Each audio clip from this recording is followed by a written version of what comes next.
Peace. Welcome to the Urban X Academy.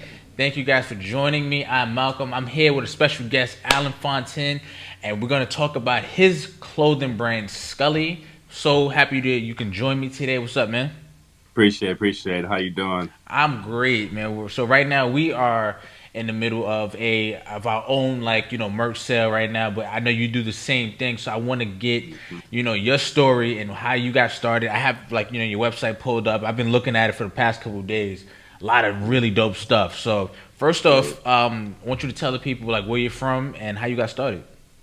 Yeah, so I'm originally from Brooklyn. I moved down here to South Florida when I was pretty young, and I pretty much raised and grew up in South Florida. Okay. And basically, I started my clothing line because a few of my family members inspired me. My family is all about business and opening and reaching out to the community. Especially with my father, we're all Haitian. Our Okay. background is Haitian. Okay. So my father was really tapped into doing things for the community while we lived in Miami, and that's what gave me the idea for the clothing line to be able to do something dope, to wear something with fashion, and also to tie it into the community. Got you. So Mhm. how did the name Scully come about? So Scully breaks down to if you really look at Scully, it breaks down to successfully commit unity, loyalty, and loving yourself. I like it. So I was trying to find out. Basically, when you break it down, you're bigging up yourself, so you can find that basically that self love, so you Got can be it. able to break it down and opening up to the community. Got it. So what I'm looking at some of the designs on the website. What inspired some of these designs that go along with the meaning that you have for Scully? Yeah. So basically, a lot of the designs play on words, and when you really look at the English language and stuff like that, it either can empower you or it can break you down. And basically, what I did, I'm trying to bring back the power into these words, into ourselves, Got it. so we can better ourselves. So it's more a play on words and breaking down definitions and things like that. So when did the clothing line itself start? So the clothing line, the idea started for a while. I had the idea maybe about since 2014, Okay. and I basically, between things in life and things that's going on so fast, I wasn't able to put the idea on paper. So during the pandemic, I had time to sit down and really reflect. We all had a time to really think about what we want to do and That's for sure. really focus on our ideas. So I guess it was just that divine timing that it put together, and I wanted to be able to tap into my creative side. So instead of finding an artist and finding business partners and things like that, I tapped in to straight from the ground, so from the concrete all the way up. Okay. I end up doing all the artwork myself, Oh, okay. Oh, and wow. yeah, so You have an art background? I no, I actually don't have an art background. Oh, snap. So, and that's why I think was so great. It actually is a gift and a curse when you come to the pandemic and things like that, because I was able to actually, basically teach myself to be a creative that I know I can be. You know. Got it. So I want to know because some people are probably watching right now. They have the same aspirations of creating their own clothing brand. How did you go about it? Like, what were the steps you had to follow? I want to know some of like the learning curves you had to get past, some of the challenges you had as well. Because when you first when we first scheduled this interview, I went on your website and I'm looking at. I was like, oh wow, this is like you're way like you're further along than a lot of people are when Hmm. they're starting their businesses and stuff like that. So tell me some of the challenges you went through. Well, other than trying to really tap into that creative side, because sometimes it's like a writer's block. So I sometimes I had to sit with ideas and Okay. really think on them, focus on them, and then and what I did, and a lot of people, they make their New Year's resolution, they make one big goal, Yeah. and they try to lock into that one big goal a Yeah. year. And like, sometimes we put so much on ourselves, and it stops us from actually completing what we want to do. So what I did, I actually took my New Year's resolution and I broke it down to 12. Oh. You know, so I had a different resolution every month, and and the way I learn, I I try something, and if it doesn't work, I break it down, and if that doesn't work, I keep breaking it down. So I actually never give up on the main goal. I just break the goals down. Nice. So to I really tapped in. I would work on the artwork 1 hour a day. Got it. If that's too much, I'll work on it 30 minutes a day, and then that actually brought the you know the energy that it turned into 1 hour a day to 4 hours a day, or even more. You know, I still work also as a day job. Got it. Yeah, so as a day job, I'm a fabricator, Oh, and okay. and the first idea of art started from I wanted to start making my own furniture. You know, Okay. so it's pretty dope. Oh yeah, I'm sorry. No Yeah. problem. So I started wanting to make my own furniture, and from there I would I would say, you know what, I know it's a big aggressive goal, so let me just go ahead and start drawing out furniture, writing down a plan, and you know, and also the big thing with Scully is about helping out with the community. Right. So I would figure out, okay, I can't do the artwork this day. I can't work on the website this day. Let me go ahead and work on the meaning of Scully. So let me just do small things to volunteer in my community, and that will turn back around and bring back the creative ideas. Yeah, really like that. And going back to your concept of creating 12 goals instead of one big one, can you give us some insight on what that meant for you building Scully? Yeah. So I would say I would break it out. So one, before I even had a website, I would say, okay, what does it take to make a website? So I would say I would do what I can this month to impact all my ideas to make a website. I will find out the cost of the website. I'll find out what type of audience I want to reach out to. I will find out the social media reach out. When I will place ads, I will, you know, I won't have a broad reach out to these with these ads. I was pick like, okay, who is gonna want to wear this? Where would it impact? What part of the world would it impact? It's like it wouldn't make no sense to advertise hoodies in Hawaii in the Right. middle of the summer. You know, so I would make sure that I target exactly what my ideas want to do, and it's basically what I see myself doing, and I would target that type of audience. Yep. I have to know. Like I have to know where you've gotten like it sounds like you had some knowledge on how to do this going in, or did you learn it along the way? Because even when you talking about ads and how to target, I really just started really learning like Facebook ads and stuff like that. So how hmm did you get that knowledge? And because it can definitely help somebody else along their journey as well. Well, my dad is a real businessman. My dad's been a banker for about 30 years and also Okay. does real estate. Right. And he's been a commercial banker. So I would come to him with advice, and also I had my cousin in New York. He has a clothing line that's called Sac Passe, Okay. and Shouts out to basically, the Zoes. Okay. yeah, sir. Shout out to my Zoes. Shouts You out know, to the especially Zoes. especially right now, there's a lot of impact and good thing going on in the Mm-hmm. country. So, basically, with little ideas, I would say, I'll ask my cousin, where do you get your bulk prints from? Um, how how do you reach out for the website? And basically, how can I actually translate my ideas on paper to get into the hands of the people? Got Yeah. it. So Wait, so do you create these hoodies and these shirts yourself? yeah. Uh Okay, that's something else huh. because I wasn't sure if it was like print on demand and stuff like that. That is even more impressive. That's really Yeah. dope.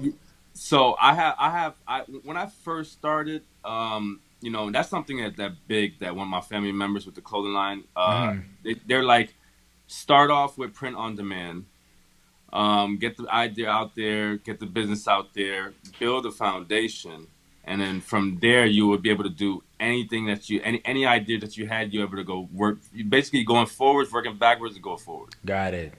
So what were some of the challenges that you faced early on, like doing this? Uh, well, some of the things I guess you would say finding a local print shop that I Okay. would be able to trust and work with. A lot of times I'll try to get certain ideas and certain things done, and people will kind of they'll try to convince you what their ideas are because maybe they want to make it easier for them, and Okay. and sometimes to get your idea into someone else's, like basically when I was building the website, someone I was working with, they would do things in it, and it seems like they were doing it to make it easy for them. But then once I looked at it, it really wasn't giving that personality of myself. Got it. Hmm. So how do you go about marketing your brand and putting it out there for the world, other than Yeah, ads? I would say. yeah. So I do a lot of local things right now. Okay. I'm actually a football coach for youth football. Nice. Kids 10. Yeah, shout out to the Lakeland Gators. Um, Lakeland. Okay, that's where Ray Lewis is from, yeah, right? Okay. that's correct. Okay. So yeah, Okay. so basically I would team up with local shops, local companies, and when you really think about it, what we're trying to do, we're trying to be selfish to be selfless.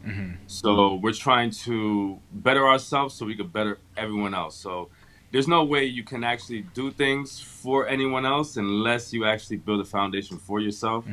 And so I would reach out to different food vendors, different projects that impact the community, charities, and it seems like once you're doing something like that that's genuine, it's like the advertisement, it actually works out for itself.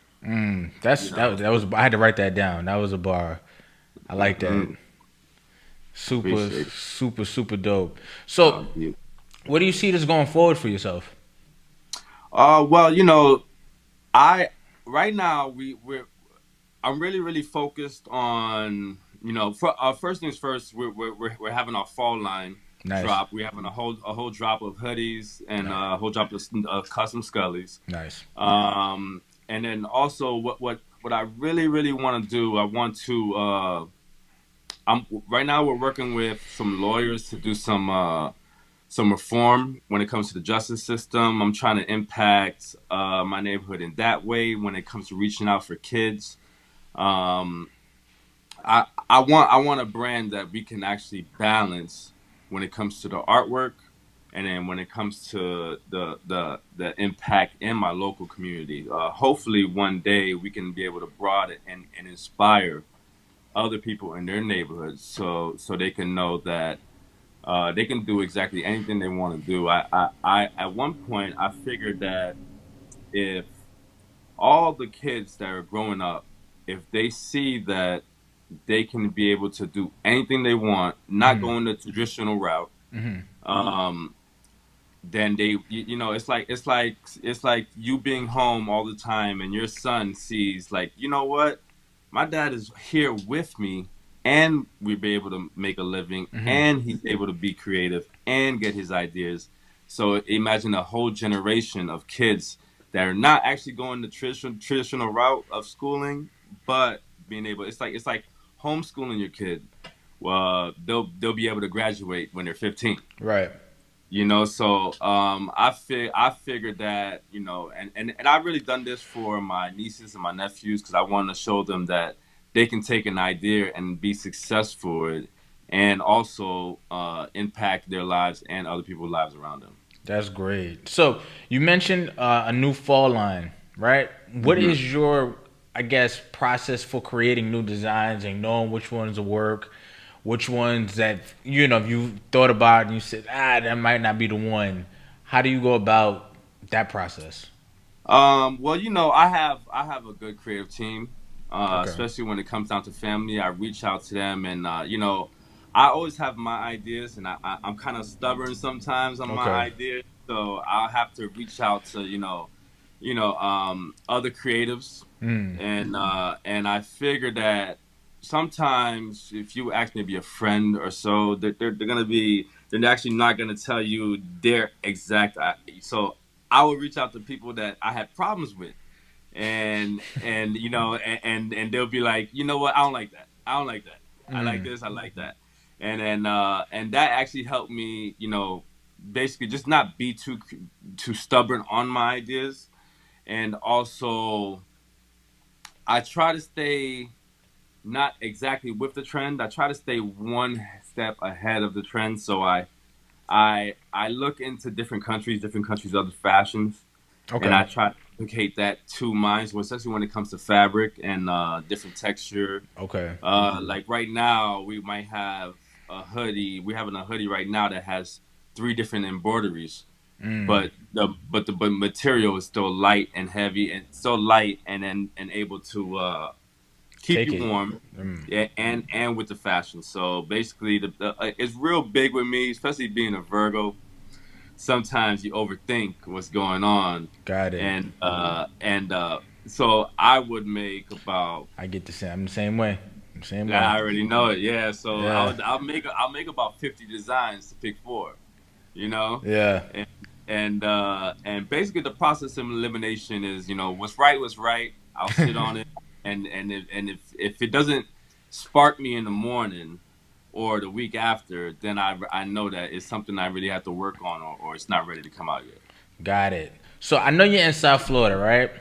Hmm. And I'm, in New York. And when we hear the word Scully, we think of, Scully hats, beanie Yeah. hats. I don't see any Scullys up here, man. What's up?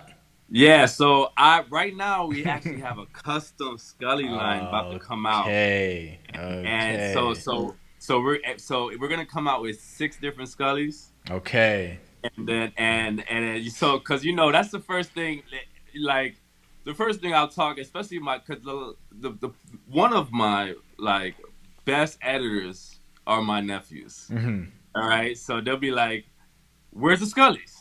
I don't understand. I don't, Yeah, and Scully's by Scully, man. yeah, and the thing is, you have to be able to, and it's special to be able to lean on a true opinion, and if you're Yeah. a life, the mind of a child is gonna keep it real all the time, Yes.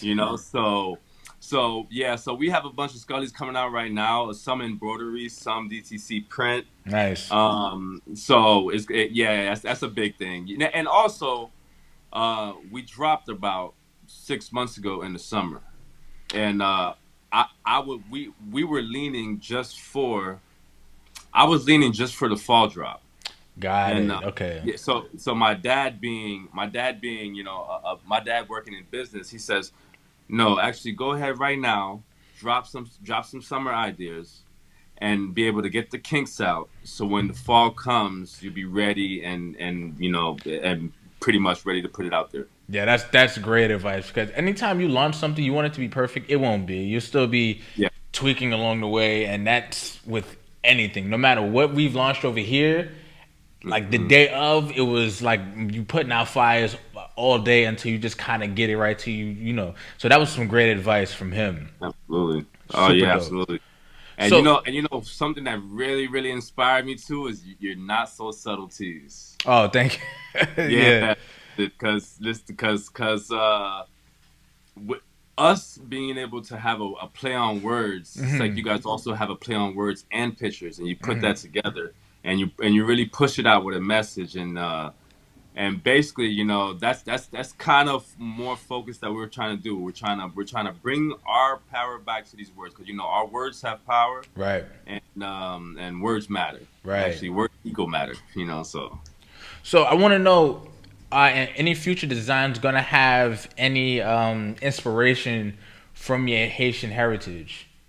Yes, exactly. I'm happy you said asked that. Mm. So in Haiti, we're very famous for our artwork. Okay. When it comes to art, well, you can go on the streets and buy artwork. Because my dad also was a banker in Haiti. He worked for the National Bank of Haiti Nice. for a while, until just about right after the earthquake happened. Okay. And there'll be artwork that you see in Miami that will cost hundreds of dollars. That he will come back, and I'm talking about perfectly drawn. Mm. Most of the artwork shows the scenery. It shows the heritage. It shows what the people do. That there might be um, women with stuff on their head, people washing clothes in the river, and things like that. And you actually see the action in the artwork. So, what I want to do, I want to basically show the world what type of great artwork that the Haitian heritage has. Nice. Yeah, so we're gonna put that into the fabrics. We're gonna put that into the textures, and then we're gonna put that with the images. That is super super dope. So I guess my last question will be: where do you see this going for yourself? We're almost at the end of 2022, so 2023 and beyond. Where do you see this going for yourself? Yeah, so what I see myself impacting local artists in the area. Maybe doing a few art shows, Mm, and then maybe I want to do art classes for kids, nice. maybe even business classes for kids. I want to find out some way that I can impact the youth to get their ideas out. Not only just show them the good side, but show them the troubles, Right. and show them the good, because I feel like that's what builds character. And through this lesson, I think what actually really stood out to me is the character building part, and Mm-hmm. what it takes. It's like you have to you learn the lessons from, like, all these lessons are lessons in the long run, Definitely. but you have to be able to go through. You have to put your foot in the mud to be able to get these flowers. So I definitely want to do that, and find some way to socially impact not only my neighborhood, but Mm-hmm. also maybe all of Florida, maybe locally, maybe do something to help out people in Haiti. I like that. Um, yeah, a lot of things going on in Haiti right now, but one thing that the young people are asking is they're asking for American clothes. Mm-hmm. They're into they're dipped into the American culture, and at the same time, we are locked into their culture. So I want to be able to do something to bring impact, bring two worlds together. Um, but I know the future is real open and real, and basically to spark a mind. Um, I was listening to Tupac the other day, and he's like, and he's saying, I might not be able to change the world, but I will be able to spark the mind of someone who will change the world. Mm-hmm. And I feel like when you're talking about arts, that is easily shown, because it can be something that can be held on to. It can be something that can be read. It could be something that could be looked at. So to be able to spark a young mind to be more creative and to move on and with other ideas Right. would be a great thing for me. So I get no. So this is really my last question. What piece of advice would you give to somebody who wants to do exactly what you're doing? So the best advice I would say is break it down. Don't overthink it. If you have a yearly goal, break it down to 12 months. If you have a monthly goal, I'm break gonna it use down to that. That was amazing. every week. Yeah, break it down to every week. Even if you have a daily goal, break it down to every hour. Sometimes, at my job, I might get frustrated because, I'm as a welder and fabricator, we're building custom pieces, we're building high rises, and sometimes if you don't break down the process, you will get discouraged and end up not following through. For sure. So I would say, keep going at your dreams, and don't be afraid to reach out to anyone and ask them for advice, and reach out to the people that are going to give you solid information. You Got know, it. be able to have a circle you can trust, not just a circle who's going to give you a bunch of yeses all the time. Super dope. So where can you be reached, and how can people get some of these amazing designs? Oh, okay. So right now we have a Shopify up. It's Shopify. It's Shop Scully. ShopScully at dot shopify.com. And then all of our social medias are Scully Clothing. So basically, our Instagram, our Facebook, our Twitter, it's all Scully Clothing, SCULLY Clothing. And yeah, and then right now we're gonna have more outreaches and more things for people to find us at. We will be opening up a YouTube in time where we will show what we're impacting into the community and things like that. And yeah, and pretty much shopscully.com, and then you'll be able to find us all there. Nice, man. And his information will be in the description below so you can go to get some of these amazing designs. Thank you so much, man, for joining me. This was Appreciate it. really great to learn about your brand, learn about your thought process, learn about your journey, and super dope. Very proud of you as well. I don't, and, Thank you, thank you. just met you, but I'm very proud of you. This is really, really amazing stuff. So, like you Same here. said, Shout out to your dad oh, also. thank you, Very proud of you and what you guys are doing. You guys are thank doing you. a great. Thank you so much. So, that is it for today. That is Alain Fontin with his company Scully. His information will be in the description below, so you can go check out some of those amazing designs. This is our first interview series, our first iteration of this interview series, where we'll be interviewing everybody of all walks of life, and the overall theme here is excellence. So, Alan, don't forget to continue to be excellent. Very proud of you, and you too, if you're watching, don't forget to be excellent. All right, later, peace. Thank you, brother. Peace.